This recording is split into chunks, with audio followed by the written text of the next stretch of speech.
तो बच्चों आज की इस वीडियो में हम डिस्कस करेंगे डीओई की तरफ से प्रोवाइड किए गए क्लास 8 के मैथ के प्रैक्टिस पेपर को, जो कि सेशन 2023-24 के लिए है, जिसमें सेक्शन सी यानी खंड गा को सोल्व करेंगे। इससे पहले खंड का और खंड खा अपलोड है, अगर आपने नहीं देखा तो कमेंट में लिंक मिलेगी, ओपन करके देख सकते हो। साथ में आपको सभी चैप्टर के मोस्ट इम्पोर्टेंट क्वेश्चन भी मिल जाएंगे, दोनों मीडियम में, जो कि डीओई की तरफ से ही प्रोवाइड किए गए हैं। कमेंट में लिंक मिलेगी, देख लो। सबसे इम्पोर्टेंट, अभी तक आपके जितने पेपर हुए हैं दोनों शिफ्ट के सॉल्यूशन भी अपलोड हैं।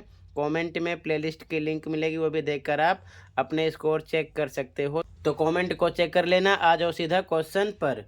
क्वेश्चन नंबर 8, घटाने की संक्रिया द्वारा 169 का वर्गमूल ज्ञात कीजिए।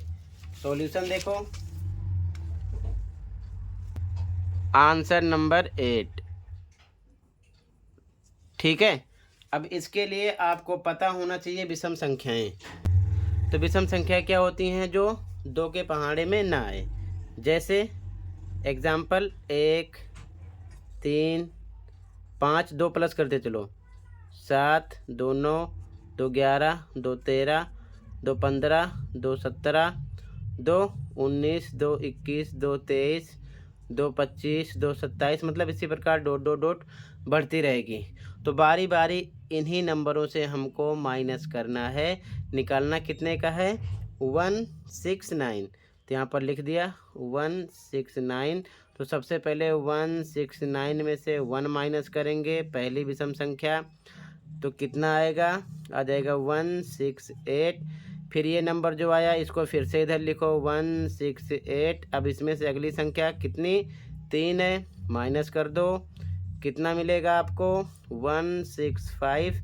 फिर से इसे लिखो इधर 165 में से अगली विषम संख्या कौन सी है? 5, माइनस करो। कितना मिलेगा? 160। अब फिर से ये नंबर इधर लिख लो 160 माइनस अगली विषम संख्या कितनी है? 7, माइनस कर दो।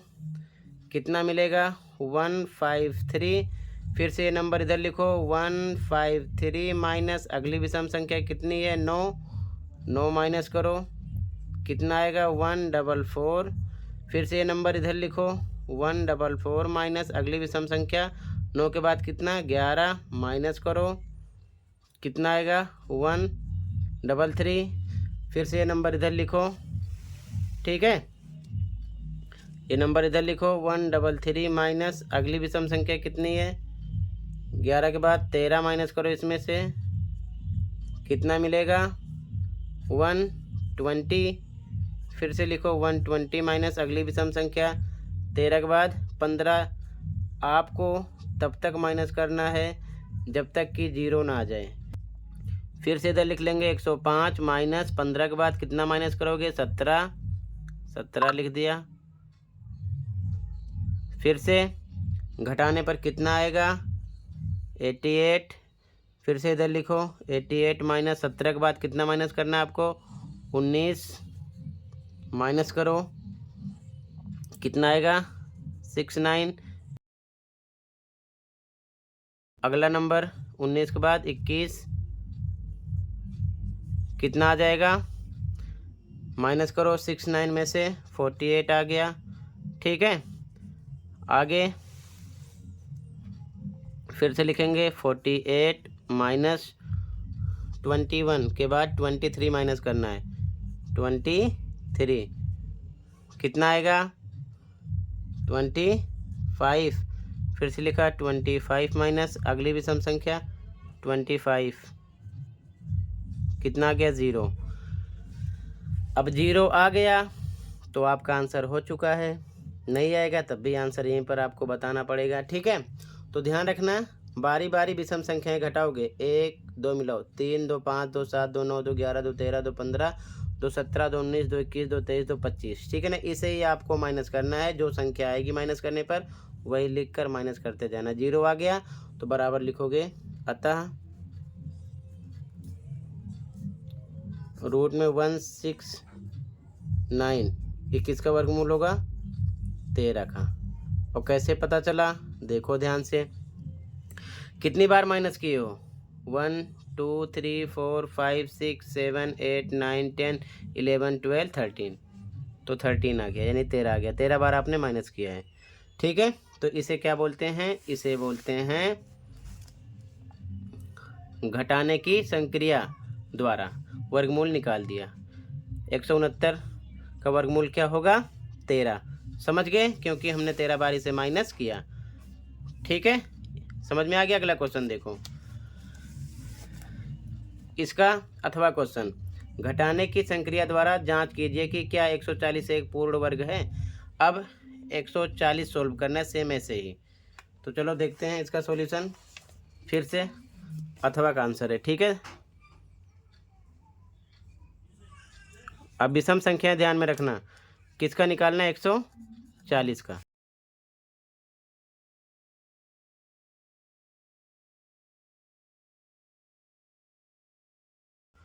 एक 140 में से एक घटा देंगे सबसे पहले, तो मिल जाएगा 139। फिर से सेम लिखो, 139 माइनस 1 के बाद कितना माइनस करेंगे? 3, ठीक है ना। विषम संख्या ध्यान रखना, कितना आएगा? 136। फिर 136 लिखो, अगली विषम संख्या 3 के बाद कितनी है? 5, माइनस करो 131, ठीक है। फिर से 131 इधर लिखो, माइनस करो 5 के बाद कितना? 7, कितना मिलेगा? 124। फिर से इधर लिखो 124 माइनस 7 के बाद कितना? 9, कितना आएगा? 115। फिर से इधर लिखो 115, 9 के बाद कितना माइनस करोगे? 11, कितना आ जाएगा? 104। फिर से इधर लिखो 104 माइनस 11 के बाद 13 माइनस होगा। इसमें 2 प्लस करते चलना, पता चलता रहेगा, ठीक है। कितना आ जाएगा? 91। फिर से 91 लिखो, 13 के बाद क्या आता है? 15, माइनस करो, आ जाएगा 76। फिर से 76 लिखो, 15 के बाद 17 माइनस करो, कितना आएगा? 59। फिर से 59 लिखा, माइनस किया, 17 के बाद आएगा 19, कितना आ जाएगा? 40। फिर से 40 लिखा, 19 के बाद 21, कितना आएगा? 19। अब आगे अगर हम यहाँ 19 लिख के इसके आगे 23 आता है, इससे माइनस करेंगे तो हमको 0 प्राप्त नहीं हो रहा है, ये चीज़ ध्यान में रखना, ठीक है। तो हम क्या लिखेंगे? यहाँ लिखेंगे जो कि संभव नहीं है 0 प्राप्त करने के लिए, इसलिए 140 एक पूर्ण वर्ग संख्या नहीं है। ये आपका हो गया आंसर, ठीक है। इसके बाद ये लिखना है। समझ में आया? कहीं पर कोई डाउट होगा बता देना, ठीक है। ये क्वेश्चन नंबर 8 का अथवा और ऊपर वाला हो गया। अगला क्वेश्चन देखो, क्वेश्चन 9 है, एक स्काउट शिविर में 300 कैडेटों के लिए 42 दिनों तक भोजन का प्रावधान है। यदि 50 और कैडेट शिविर में शामिल हो जाएं, तो यह प्रावधान कितने दिनों तक चलेगा? सॉल्यूशन देखो ध्यान से देखो, आंसर 9।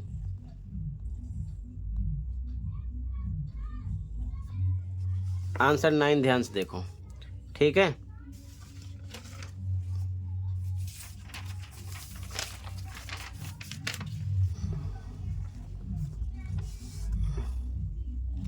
तो यहाँ पहले लिखेंगे कैडेटों की संख्या, क्या लिखेंगे? इधर लिखेंगे कैडेटों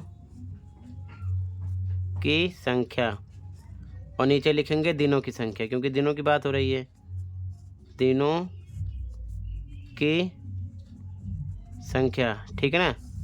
अब देखो ध्यान से, सबसे पहले कैडेटों की संख्या कितनी?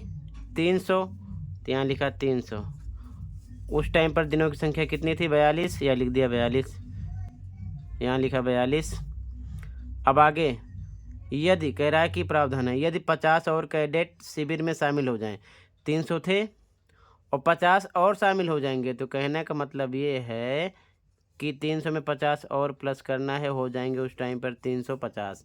तो अगली कंडीशन में कितने हो जाएंगे? 350, 50 शामिल और हुए हैं, इसीलिए 300 था, 350 हो गया। तो कितने दिन तक चलेगा प्रावधान? तो यहाँ पर पता नहीं है, तो हम मान लेंगे x, क्योंकि ये बताया नहीं गया, यही हमको निकालना है। समझ गए? अब ध्यान से देखो,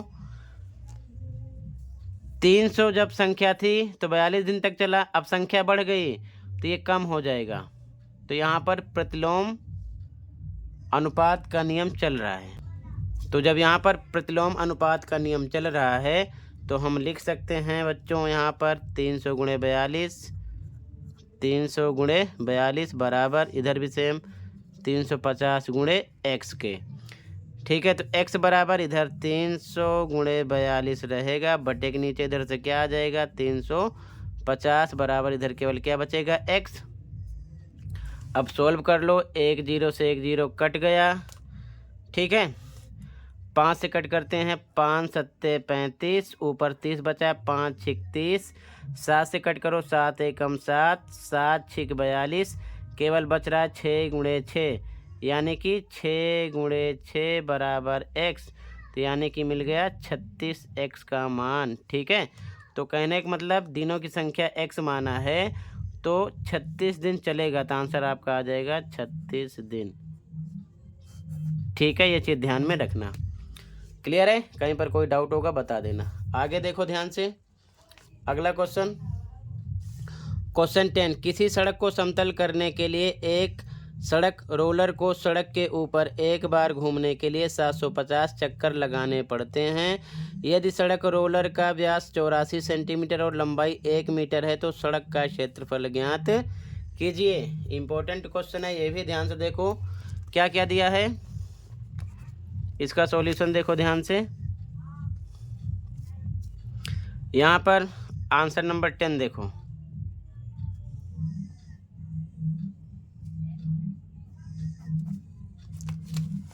आंसर नंबर 10 देखो ध्यान से। अब ध्यान से देखो क्या क्या दिया है। दिया रोलर का व्यास 84 सेंटीमीटर, लंबाई 1 मीटर। तो यहाँ हम लिखेंगे दिया है व्यास, व्यास कितना है बच्चों? ध्यान से देखो, व्यास दिया है 84 सेंटीमीटर। कितना दिया व्यास? 84 सेंटीमीटर। तो हम निकालेंगे त्रिज्या r, सबसे पहले त्रिज्या r बराबर, ध्यान से देखो फॉर्मूला होता है व्यास बटे में 2। ठीक है, तो व्यास पे रखोगे 84 बटे में 2, डिवाइड करो, 2 चौके 8, 2 दूना 4, 42 सेंटीमीटर। और क्या दिया है ध्यान से देखो, और दे रखे हैं लंबाई यानी कि ऊंचाई होगी 1 मीटर। तो ऊंचाई यानी कि h बराबर 1 मीटर। ये सेंटीमीटर में, ये मीटर में, तो हम इसको बराबर करके लिख सकते हैं 100 सेंटीमीटर। इसको भी सेंटीमीटर में कन्वर्ट कर दिया। ठीक है, अब आगे देखो ध्यान से, आगे हम लिखेंगे ये 750 चक्कर लगा रहा है पूरी सड़क को कवर करने में। तो सबसे पहले एक चक्कर का हिसाब किताब निकालते हैं। ठीक है, तो यहाँ लिखेंगे हम एक चक्कर में रोलर द्वारा कवर किया गया क्षेत्रफल, क्षेत्रफल तो बराबर फॉर्मूला लगा देंगे 2 पाई आर एच के। ठीक है, अब तो इसकी वैल्यू रख के सॉल्व कर लो। 2 पे 2, पाई का मान 22/7, आर पर आपको रखना है 42, एच पर रखना है 100। कट करो, 7 एकम 7, 7 6 42, बचा क्या? 2 गुणे 22 गुणे 6 गुणे 100, इनका आपस में करना है आपको मल्टीप्लाई। कितना आ जाएगा? 26,400 सेंटीमीटर स्क्वायर। ठीक है, ये समझ गए। तो ये तो एक चक्कर का था, लेकिन क्वेश्चन में कितने चक्कर पर कंप्लीट हो रहा है? यहाँ पर लिखा 750 चक्कर लगाने पड़ते हैं। ठीक है, तो हम लिखेंगे 750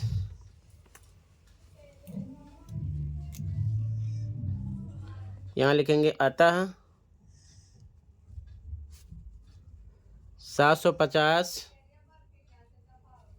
चक्कर में रोलर द्वारा कवर किया गया क्षेत्रफल बराबर। तो टोटल इसी को हम 750 से क्या कर देंगे? गुणा, क्योंकि एक चक्कर में इतना कवर कर रहा है। तो इसी को हम 750 से क्या कर देंगे? गुणा। तो आपको मिल जाएगा 19800, फिर 000।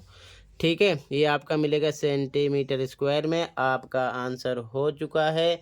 लेकिन अगर आपको मीटर में कन्वर्ट करना है तो ऐसे भी आप लिख सकते हो। ध्यान रखना, चाहो तो यहाँ पर आप रोक दो। अगर मीटर में कन्वर्ट करना है तो पूरा ऐसे लिख लेना। ठीक है, और इसको आपको 10,000 से डिवाइड करना पड़ेगा। तो ये 4 जीरो से 4 जीरो कट जाएगा, मतलब कि आपको आंसर मिलेगा 1980 मीटर स्क्वायर में हो जाएगा। अब 10,000 से डिवाइड क्यों किया गया ये भी ध्यान में रखना, क्योंकि स्क्वायर में है तो 1 मीटर स्क्वायर बराबर हो जाएगा 10,000 के। इसीलिए मीटर में करने के लिए 10,000 से डिवाइड किया गया है। तो आप चाहो तो यहाँ रोक दो, सेंटीमीटर में आंसर रहेगा, और मीटर में करना है तो आगे आप ऐसे कर सकते हो, या फिर आप स्टार्टिंग में ही कुछ कर सकते हो। अगर आपको मीटर में करना है तो ये तो मीटर में था, ठीक है, 1 मीटर, इसको भी आप मीटर में कर लेते हैं। यहीं पर आपकी मर्जी है, कहीं से भी करो, स्टार्टिंग में या सबसे लास्ट में। ठीक है, ये आपका आंसर नंबर हो जाएगा 10। क्लियर है? कहीं पर कोई डाउट होगा बता देना। अगला क्वेश्चन देख लो। इसका अथवा वाला क्वेश्चन है, दिनेश एक घनाकार हॉल की दीवारों को पेंट कर रहा है जिसकी लंबाई, चौड़ाई और ऊंचाई क्रमशः 15 मीटर, 10 मीटर और 7 मीटर है। तो ध्यान से देखो, पहले ये चीज़ लिखते हैं 10वें का अथवा। ठीक है, अथवा वाला है, 10 का अथवा है। ध्यान से देखो तो क्या क्या दिया आपको यहाँ पर, ध्यान से देखो। LBH, तो यानी L का पता है, लंबाई कितनी है? 15 मीटर। B, चौड़ाई कितनी है? 10 मीटर। H, ऊंचाई कितनी है? 7 मीटर। समझ गए? 3 चीज़ें पता हैं। अब आगे कह रहा है कि पेंट की प्रत्येक कैन से 100 वर्ग मीटर क्षेत्रफल का पेंट किया जा सकता है। एक कैन जो पेंट करने के लिए इस्तेमाल हो रही है उसमें 100 वर्ग मीटर कवर हो जाता है। तो कह रहा है हॉल की दीवारों को रंगने के लिए उसे पेंट की कितनी कैनों की आवश्यकता होगी। केवल किसकी बात कर रहा है? हॉल की दीवारों को रंगने के लिए, छत की तो बात किया नहीं है। ठीक है, तो हॉल की दीवार से मतलब है। तो सबसे पहले हम यहाँ पर निकालेंगे हॉल की। अब दीवारों में 4 दीवारें होंगी, ध्यान रखना, चारों दीवारों का क्षेत्रफल। तो दीवारों के लिए हमेशा फॉर्मूला लगाना है, 2 ब्रैकेट में L प्लस B ब्रैकेट बंद H, ये ध्यान में रखना। इसकी वैल्यू रख दो, 2 पे 2, L कितना 15 प्लस B कितना 10, H कितना 7। सोल्व करो, 2 को 7 से मल्टीप्लाई कर लिया, 14 हो गया। मल्टीप्लाई लगो, इन दोनों को प्लस करना है, तो 15 10 25। ठीक है, अब आपको क्या करना है? इन दोनों का आपस में करना है मल्टीप्लाई। तो 14 को 25 से मल्टीप्लाई करो, और जब आगे आप मल्टीप्लाई करोगे तो आपको मिलेगा 350 मीटर स्क्वायर। ठीक है, यहाँ तक समझ में आ गया? तो आगे कह रहा है पेंट की प्रत्येक कैन से 100 वर्ग मीटर क्षेत्रफल को पेंट किया जा सकता है। तो कितनी कैन की आवश्यकता होगी, तो यहाँ पर लिखेंगे, आगे लिखेंगे तो कैन की संख्या बराबर, यहाँ लिख दें तो आवश्यक कैन की संख्या बराबर 350 को हम क्या करेंगे, 100 से डिवाइड करेंगे। ठीक है, 0 से 0 कट गया, मतलब आएगा 3.5। इसका मतलब ये है कि 3 कैन पूरी लग जाएगी और आधी कैन और यूज हो जाएगी। ठीक है, तो 3 कैन पूरी लगेगी, आधी कैन और लगेगी। ठीक है, या फिर इसको लिख सकते हो 3 से 1/2। ठीक है, कैन की संख्या हो जाएगी। तो लगभग 4 कैन भी आप लिख सकते हो, ये चीज़ ध्यान में रखना। तो 3.5 कैन का हिसाब किताब है, 3 कैन पूरी लगेगी और आधी कैन और लग जाएगी। ठीक है, अब एक चीज़ और ध्यान में रखना, क्वेश्चन में, अगर क्वेश्चन में इंग्लिश मीडियम के अकॉर्डिंग इस क्वेश्चन को चेक करोगे तो इंग्लिश मीडियम में यहाँ पर दीवार के साथ साथ छत की बात किया है। किसकी बात किया है? छत की। तो ध्यान रखना बच्चों, अगर छत की भी बात करता है, अगर मान लो क्वेश्चन होता है दिनेश एक घनाकार हॉल की दीवारों और छतों को पेंट कर रहा है, तो यहीं पर ये चीज़ ध्यान में रखना, ये तो दीवारों के लिए था, यहीं पर छत का भी क्षेत्रफल हम जोड़ते। अब वो भी हम आपको समझा दे रहे हैं। अगर क्वेश्चन में मान लो होता कि दीवार के साथ छत भी है, तो दीवार के लिए तो ये फॉर्मूला लगाते हैं। तो ध्यान रखना, उस कंडीशन में कुल क्षेत्रफल अगर हम निकालते, किस कंडीशन में? जब छत और दीवार दोनों रहता, तो छत के लिए LB लगाते और दीवार के लिए 2 ब्रैकेट में L + B ब्रैकेट बंद H, ये लगाते। ये ध्यान में रखना। तो ये फॉर्मूला लगाते, सोल्व करते, जितना आता फिर हम उसको किससे डिवाइड करते? 100 से। तो जो आंसर आता वो मिलता, उतनी कैन की ज़रूरत पड़ती। लेकिन यहाँ पर हिंदी मीडियम में केवल दीवारों को रंगने की बात कर रहा है, तो हम केवल दीवारों का ही क्षेत्रफल निकालेंगे इस फॉर्मूले से, उसके बाद में 100 से डिवाइड करेंगे, क्योंकि एक कैन से 100 वर्ग सेंटीमीटर क्षेत्रफल पेंट किया जा सकता है। तो जितना आएगा उतनी कैन की ज़रूरत पड़ेगी, 3.5 कैन लगेगी, मतलब कि 3 कैन पूरी और आधी कैन। ठीक है, लेकिन अगर दीवारों के साथ साथ छत की बात करता, तो आपको कुल क्षेत्रफल में LB छत के लिए होता, लंबाई गुणे चौड़ाई छत का क्षेत्रफल प्लस 4 दीवारों का क्षेत्रफल, ये लगाते, दोनों को सोल्व करते, जितना आता फिर उसमें आपको 100 से डिवाइड करना होता, तो जो आंसर मिलता तब आपको पता चलता कितनी कैन की ज़रूरत पड़ेगी। ठीक है, यह चीज़ ध्यान में रखना। तो इंग्लिश मीडियम हिंदी मीडियम में इस बात को ध्यान समझना, क्वेश्चन में थोड़ा एरर है। ठीक है, तो टोटल मैंने सेक्शन C कंप्लीट कर दिया, अगला सेक्शन अगली वीडियो में प्रोवाइड करूंगा। यहाँ तक किसी प्रकार का कोई डाउट है कमेंट कर सकते हो। मिलते हैं अगली वीडियो में। Thank you for watching.